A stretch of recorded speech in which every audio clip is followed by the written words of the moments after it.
horses. We are losing him.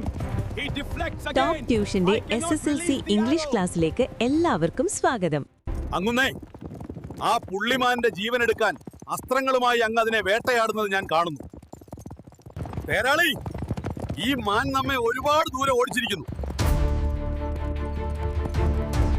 ഇപ്പോഴും അതിന് നേരെ വരുന്ന അസ്ത്രങ്ങളെ ഭയന്ന് അത് തിരിഞ്ഞു നോക്കുമ്പോൾ അതിന്റെ കഴുത്ത് എത്ര മനോഹരമായാണ് വളയുന്നത്.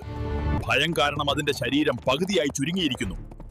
അമ്പുകൾ വന്ന് പതിക്കുമെന്ന് അവൻ എത്രമാത്രം ഭയക്കുന്നുവെന്ന് നോക്കൂ. അവൻ പോകുന്ന വഴിയിൽ പകുതി ചവച്ചരച്ച പുൽക്കൊടികൾ ചിതറിക്കിടക്കുന്നു. അവൻ എത്ര കൂടെ എത്ര ഉയരത്തിലാണ് ചാടുന്നത്. അവൻ ഓടുകയല്ല, പറക്കുകയാണെന്ന് തോന്നും. ഞാൻ എത്ര പിന്തുടർന്നാലും എനിക്ക് അവനെ കൺമുന്നിൽ നിർത്താൻ കഴിയുന്നില്ല. അങ്ങനെ വഴി പരുക്കനായതിനാൽ ഞാൻ കുതിരകളുടെ വേഗം കുറച്ചിരിക്കുകയായിരുന്നു. അതാണ് മാനിന് മുന്നിലെത്താൻ കഴിഞ്ഞത്. ഇപ്പോൾ ഞങ്ങൾ നിരപ്പായ ഭൂമിയിലാണ്. അങ്ങേക്ക് എളുപ്പത്തിൽ അതിനെ മറികടക്കാം. ഹേ രാജാവേ, ഈ മാൻ ആശ്രമത്തിലേതാണ്. ഇതിനെ കൊല്ലരുത്. അങ്ങനെ അങ്ങയുടെ അസ്ത്രം പതിക്കാൻ പോകുന്ന ഈ നേരത്ത് മാനിനെ രക്ഷിക്കാൻ ഇതാ 2 സന്യാസിമാർ വന്നിരിക്കുന്നു. രഥം നിർത്തുക. അങ്ങനെ ഹേ രാജാവേ, ഈ മാൻ ആശ്രമത്തിലേതാണ്.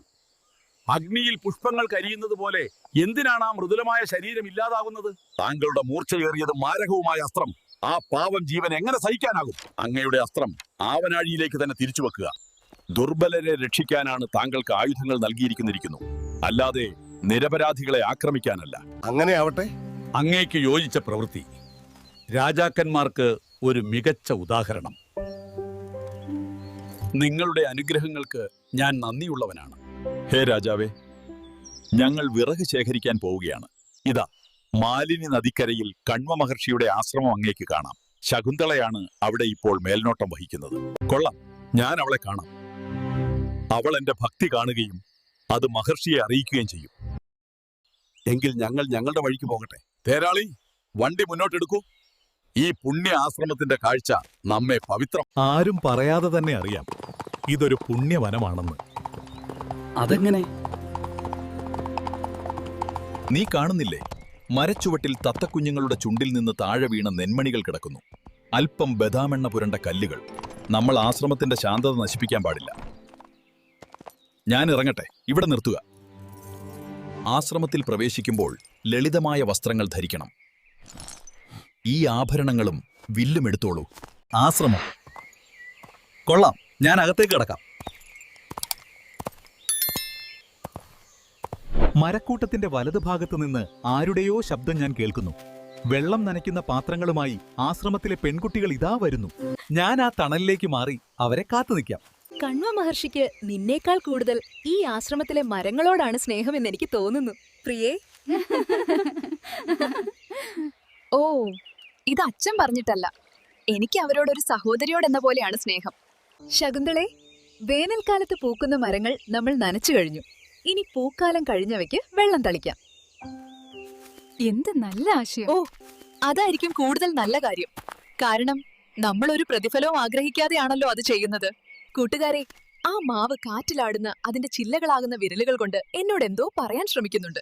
അവിടെ നിൽക്കൂ ശകുന്തളെ, ഒരു നിമിഷം നീ അവിടെ തന്നെ നിൽക്കൂ. എന്താ?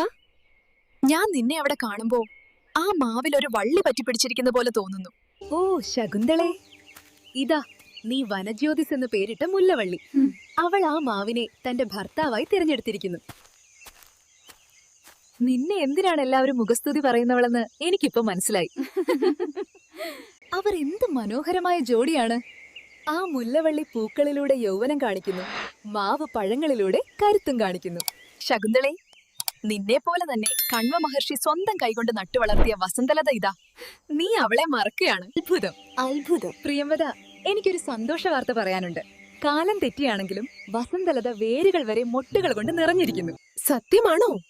അതെ, നിങ്ങൾക്ക് കാണാൻ കഴിയുന്നില്ലേ? എനിക്കും നിന്നോടൊരു സന്തോഷ വാർത്ത പറയാനുണ്ട്. നിന്റെ വിവാഹം ഉടനെ നടക്കും. അതുകൊണ്ടാണ് ശകുന്തള ഇത്ര സ്നേഹത്തോടെ വസന്തലതയ്ക്ക് വെള്ളം ഒഴിച്ചു കൊടുക്കുന്നത്. അവൾ എന്റെ സഹോദരിയാണ്. ഞാൻ അവൾക്ക് എന്തിനു വെള്ളം കൊടുക്കാതിരിക്കണം? ഓ ഓ, മുല്ലവള്ളിയിൽ നിന്ന് ഒരു വണ്ട് എന്റെ മുഖത്തേക്ക് പറന്നു വരുന്നു. ഓ കൂട്ടുകാരെ, ഈ ഭയങ്കരനായ വണ്ടിൽ നിന്ന് എന്നെ രക്ഷിക്കൂ. നിന്നെ രക്ഷിക്കാൻ ഞങ്ങൾ ആരാണ്? ദുഷ്യന്ത മഹാരാജാവിനെ വിളിക്കൂ. അദ്ദേഹമാണല്ലോ ഈ വനത്തിന്റെ സംരക്ഷകൻ.